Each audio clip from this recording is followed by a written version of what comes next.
Around Dodge City and in the territory on west, there's just one way to handle the killers and the spoilers, and that's with a U.S. Marshal and the smell of gun smoke.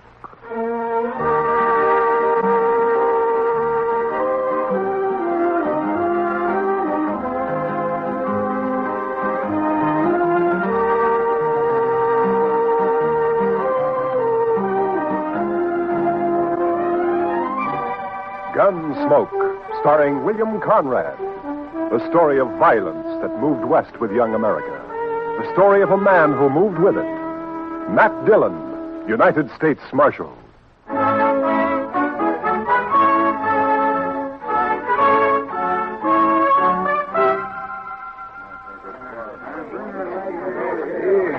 Howdy, Marshal. Hello, Mr. Biggs. Can I give you a hand? No. This is the last batch here. Hey, wait till the flies get to these buffalo hides in the morning and be enough vultures overhead to keep the place from shade for a week. Yeah. You'll sure have your hands full by tomorrow night. It looks that way. When these boys turn them hides into cash, they'll bite the corks out of every bottle in town. And some of them look mean enough sober. Yeah. Well, you better bed down and get some sleep, Mr. Biggs. Where are your boys? I don't know. Jeff had some trouble with the dry axle up near Pawnee Rock, and Boaz stopped to help him fix it, but they shouldn't be this long behind me. Well, if I see him, I'll tell him where to find him. You can tell Jeff, but Boaz ain't even going to hear you. Why? What's the matter with him? Oh, he's riding higher than an eagle. You know that white buffalo you've been hearing about? The albino? Mm-hmm. Well, it's just Indian talk. Oh, you think so, huh? Well, if it is, Boaz sure shot himself a mighty scared buffalo. White as borax. That ought to fetch a price. Hey, anybody seen Marshal Dillon? Over here, Chester. You better saddle up, Mr. Dillon. What's the matter, Chester? Indian trouble. 2 men dead and a couple of wagons burned up out there. I found this. A war rattle. Made out of buffalo toes. Arapaho. Well, they haven't been making any trouble. Well, these did. I was topping a hill when I saw the wagons go up in fire. It was Indians, all right. I saw one ride off. That's funny. I never heard of Arapahoes attacking at night. How far out, Chester? 10 mile, maybe, toward Pawnee Rock. Pawnee Rock? Marshal, my sons was coming from there. Easy, Mr. Biggs. Lots of wagons in the territory. Marshal, I didn't see another wagon between here and Pawnee except the ones we had, but the Indians killed my boys. There's only one way to make sure, Mr. Biggs. Saddle up and ride over to my office. I'll be with you as soon as I can get my horse.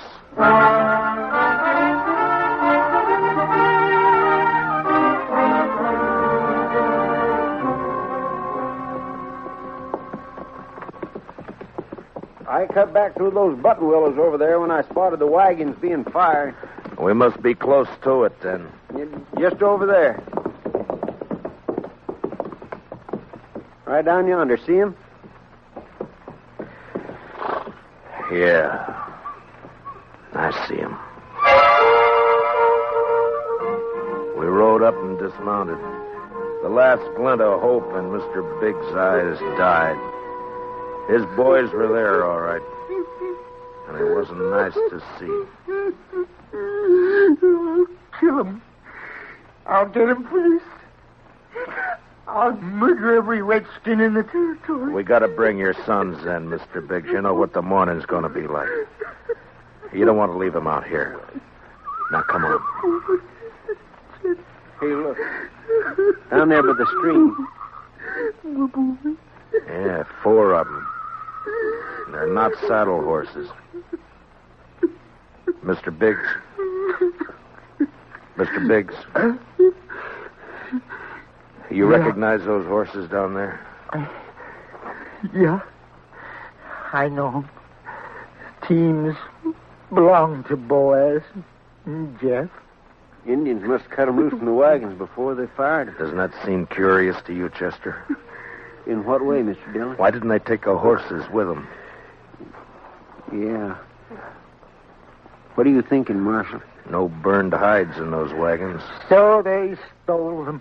Yeah, they stole them. But Boaz and Jeff both have their rifles there beside them, and the horses are left behind, too. Horses and guns are the first things Indians would go for. What are you looking for, Mr. Dillon? Those buffalo hides weren't carried off without wagons. Yeah, here. Marks the 2 other wagons here, and they're fresh. I didn't see any other wagons, only these. Well, they'd finished and gone before you got here, Chester. Well, yeah, but I'd have caught up to any wagons on the trail to Dodge. Did you go by regular trail? Well, no, I figured the Indian I saw wasn't alone. I didn't want to get bushwhacked further on. You didn't see any Indian, Chester. But, Mr. Dillon, just as plain No Indian would leave guns and horses. This job was done by white men. It didn't take anything that could be recognized or identified. You mean somebody's in Dodge by now? With the hides my boys worked and sweated to get? I'm afraid so, Mr. Biggs. Well, there'd be more than 300 buffalo hunters there by morning. Could be any of them. We'll find the right ones. Oh, how? The albino. Whoever killed your sons will have that white buffalo hide.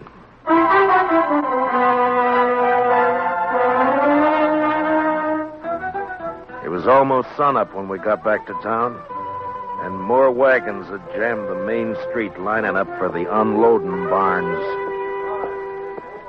I rode down the line, looking them over one by one. Howdy, Marshal. Some of the men would take their money, drink it up, and drift away. Few would stay long enough to be buried on Boot Hill. Then suddenly a wagon driver up ahead pulled out a line. Oh, hey, wait a minute, Jim. Hold it there. Take your hands off that key. I'll take my hands off as soon as you get back to your place. Oh, I'm tired of waiting now. Let go of that bit, mister. Don't do that, stranger. Get your hand away from that gun. Well, now, knows any law around you. There is, so don't try making your own. You got no right grabbing my team. I got plenty right when he tries to horn in front of me, Marshal. That's a lie, Marshal. He cut Never his mind. blood.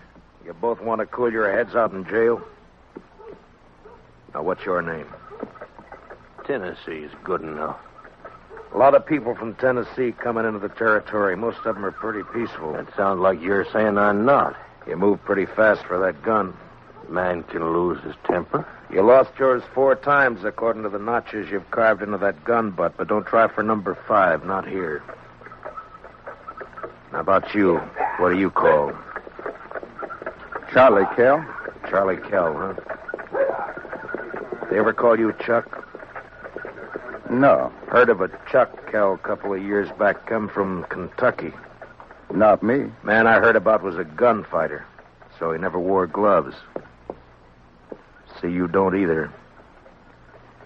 It's pretty rough on the hands. Thanks, Marshal. I'll make sure to take better care of him. Yeah, do that. I'll be around a while, Marshal. Maybe we can have another talk. Anytime.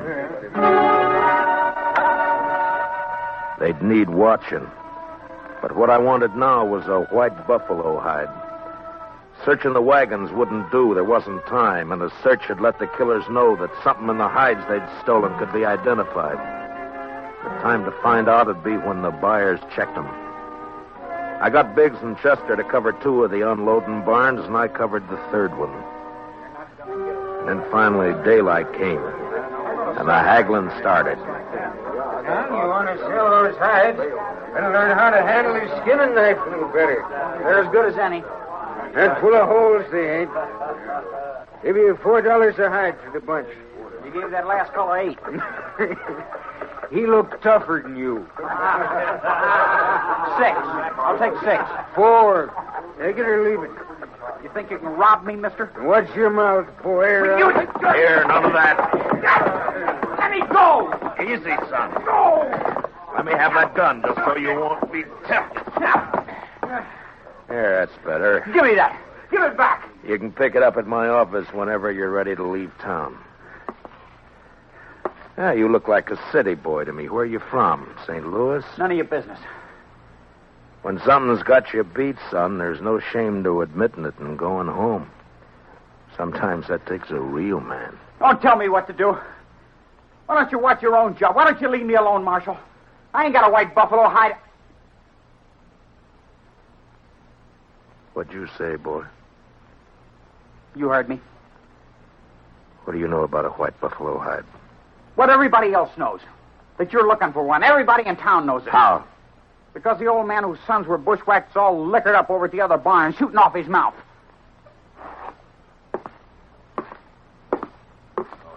Don't go away mad, Marshal.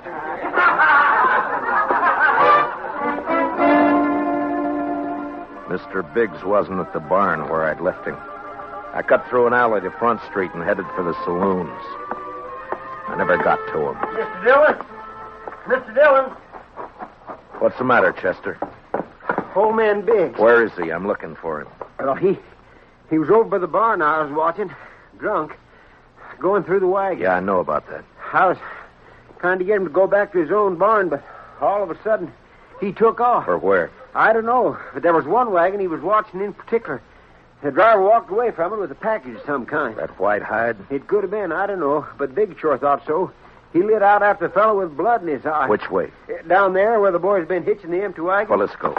Old boy's drunk enough to make trouble. He's liable to kill somebody. Or get killed.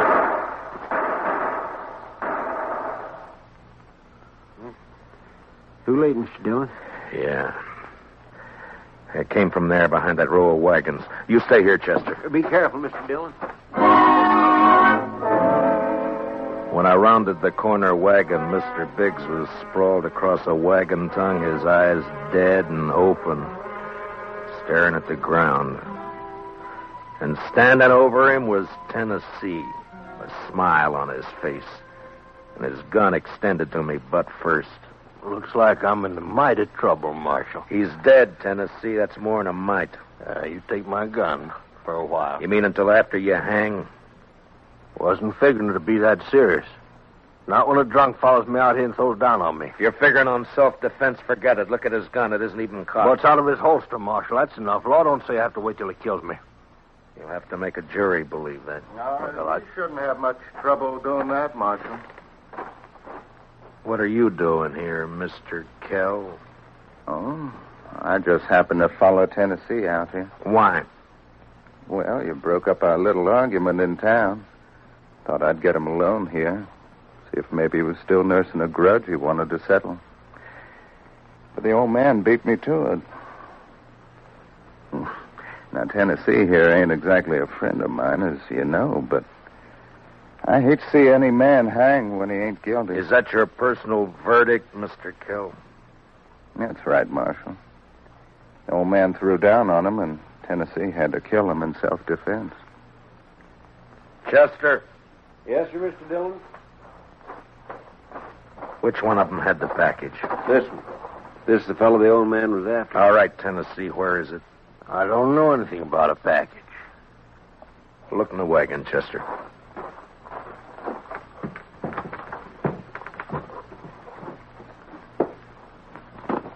See anything? Nothing here. I reckon you can give my gun back to me now. All right, Tennessee. Here.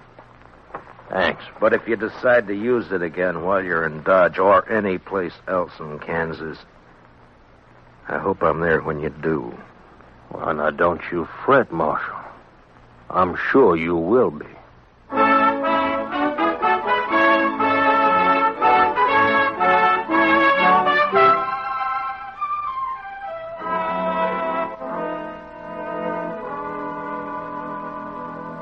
Just before sundown, we buried old man Biggs and his two sons up on Boot Hill. By the time the service was over and I rode down, darkness had fallen, and everything was going full blast. The town was roaring. Seemed like a good man, old Biggs. He was, Chester. So were his boys. Yeah, but there are too many men like Tennessee and Cal coming in, Mr. Dillon. They won't last, Chester. They'll keep coming, but they won't last. They'll take a gun and go against a man, but they won't sweat. They won't take root and build. We still going to look for that hide? Yeah. Or just what do you want me to do, Mr. Dillon? Tennessee and Kell will be in town, but their wagons are back there with the other empties. Ride back and look them over. Oh, they might have had somebody carry that package off for them. You might be, but they don't seem like partners, Mr. Dillon. From what I heard, you stopped them from gunfighting. Took more than one man to kill the Biggs boys, and more than one man and more than one wagon to cart the hides in. Well, you mean they staged that trouble just for you? Just for me. After they heard I was looking for that white hide. Well, why do you figure that, Mr. Dillon? When gunfighters start for their guns, nothing stops them, Chester. They both started, but they both stopped. I reckon you better take a look through those wagons. Yes, sir, Mr. Dillon. Where'll I meet you? I'll be checking the saloons.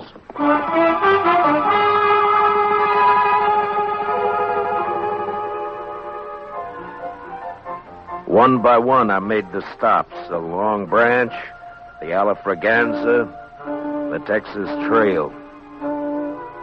And one by one, they got quieter as I went in.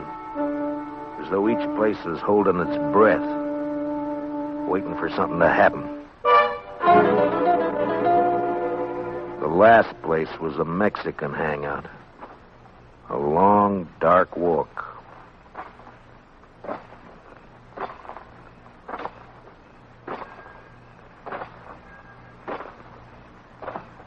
Hello, Marshal. Can't see me, can you, Marshal? No.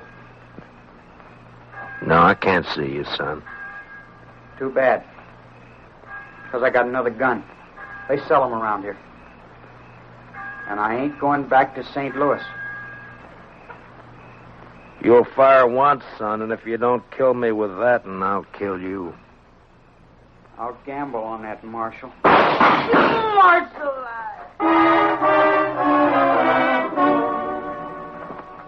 He lurched from the shadows into the street, staggered, and fell. And then he rolled over on his back, and his eyes struggled for a minute like they were trying to remember something. And then he went blank.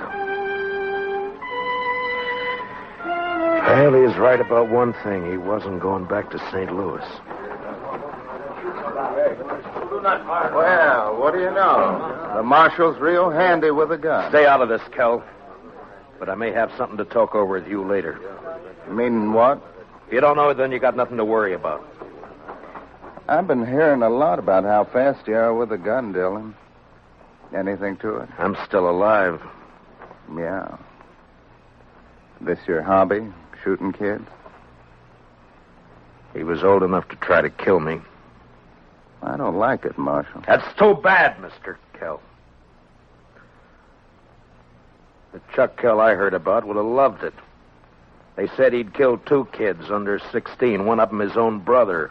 No, you didn't hear the whole story, Marshal. The Kell you heard about killed a marshal, too.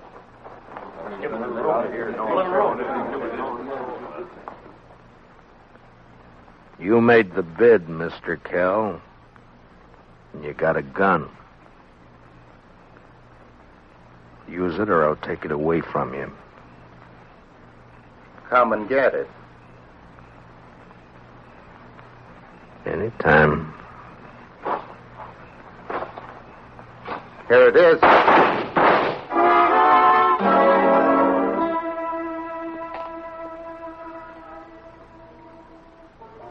How you feeling, Mr. Dillon?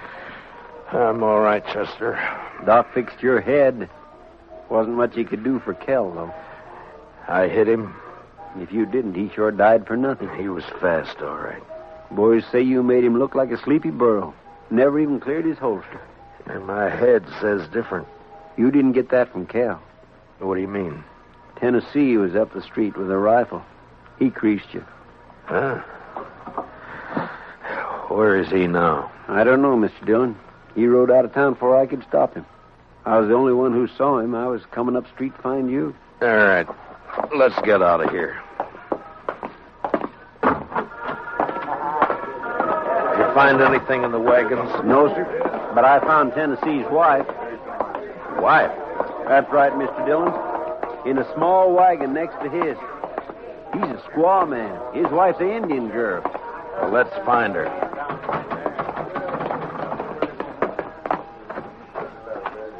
All right, Chester. Which way? Edge of town, Mr. Dillon. Well, let's go.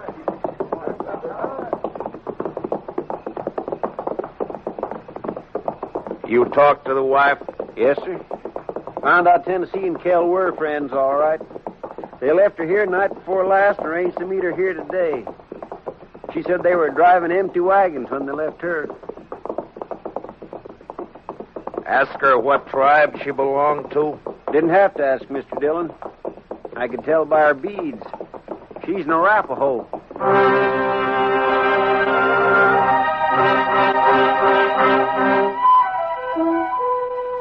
She was there, all right. Crouched by the wheel of a wagon. Her face was bloody, and she stared into a small campfire, rocking back and forth without a sound. She wasn't beat up when I left her, Mr. Dillon. Where's your husband? He gone. Gone where? He gone. Tell me which way he went, and I'll bring him back to you. No. You lawman. Your husband had a white buffalo hide, didn't he? Tell me. No. Other man killed white buffalo. Then your husband took the hide away from him? He buy. He buy hide. He didn't buy him. He killed 2 men to get him. He killed with Indian paint on his face. He left an Arapaho war rattle. He wants the blame to come to your people. If the white men think the Arapahoes are on the warpath, the soldiers will come. No. Arapaho, peaceful. Where's the white hide? What'd your husband do with it? He tell me. Bury it. Where? Where's it buried? There. Back there. By tree. Go dig it up, Chester. And then stay with her till I get back. You going after him, Mr. Dillon? As soon as she tells me which way. All right, Mr. Dillon. You're white man. No good. Now tell me which way he went. You let him go. He not come back. I can't let him go. If I do, the soldiers will come after your people. He beat you, and he ran away from you. Now he'll bring death to your tribe unless I get him. Where did he go? He ride to where moon sleep. I rode east. Tennessee'd had about an hour's start, but I figured to make up most of that before sunrise. The prairie was open and flat except for an occasional roll, and the Arkansas River would keep him from cutting south.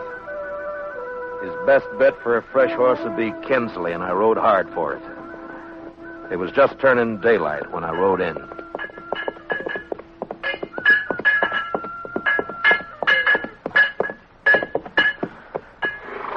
Well, howdy, Marshal. Morning. Good morning. Got a place I can water my horse? Trough right there.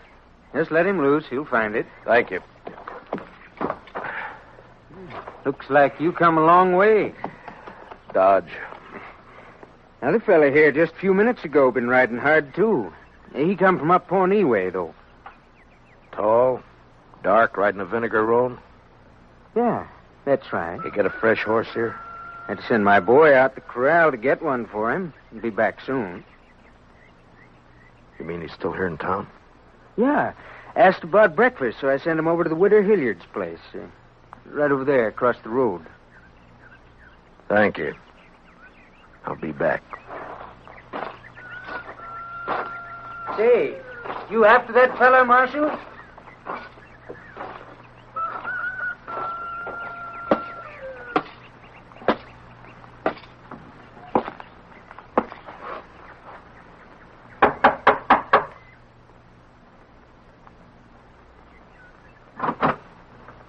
Yes? Understand you're serving breakfast, ma'am. Why, sure thing, Marshal.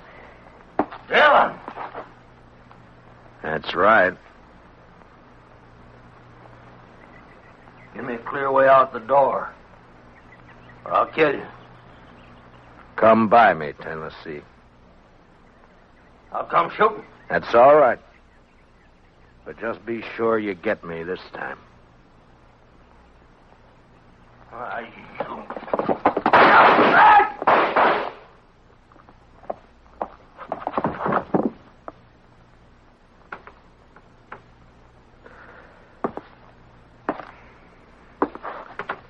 You hurt, ma'am? No, I'm all right, Marshal. He looks kind of dead. Yeah. Bad one, huh? Yes'm.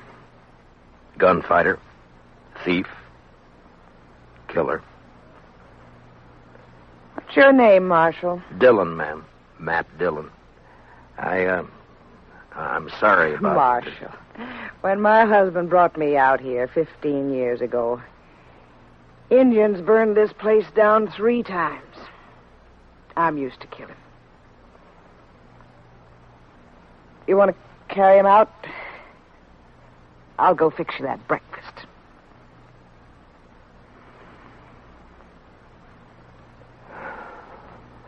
Thank you, ma'am. It's a long ride back to Dodge.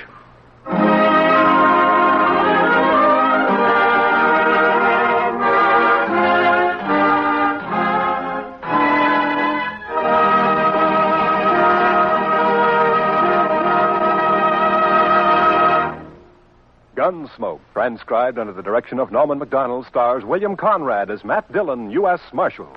Tonight's story was specially written for Gunsmoke by Joel Murcott, with music composed and conducted by Rex Corey. Featured in tonight's cast were Stan Waxman, John Daner, and Larry Dobkin, with Sam Edwards, Lillian Baeff, Tom Holland, and Mary Lansing. Parley Bayer is Chester. Join us again next week as Matt Dillon, U.S. Marshal, fights to bring law and order out of the wild violence of the West in Gunsmoke.